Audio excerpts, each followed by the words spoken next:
وليد، كتبتم التاريخ. المغرب في نصف النهائي، تستحقون ذلك. أنتم قريبون جدا من الكأس.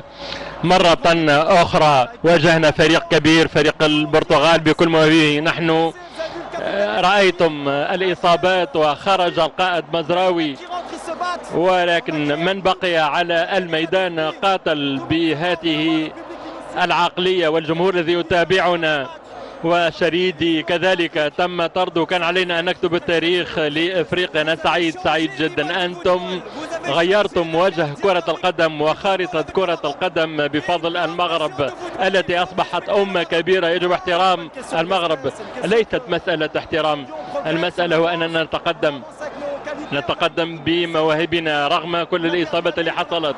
خسرنا أمين ولوزان والعديد من اللاعبين، مسينا كذلك، ولكن تمسكنا وخلقنا هذه الروح الجماعية من أجل الشعب المغربي.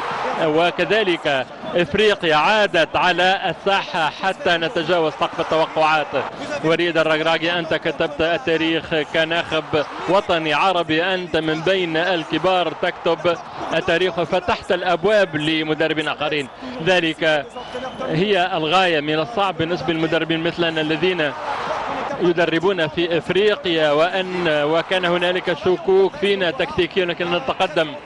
نحن سعداء من أجل المغرب، وأريد أن أشكر كل الجماهير وأشكر كذلك الطاقم الفني والجامعة. سفيان مرابط، تهانينا على هذا الفوز.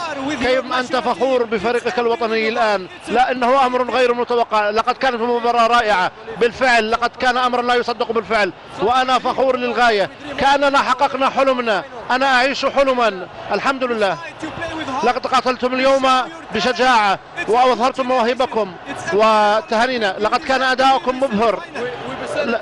نحن لقد خضنا مباراة عزيزة بكيفية لاعبنا، بقلوبنا، من أجل بلدنا ومن أجل المشجعين، ومن أجل ومعنوياتنا كانت عالية.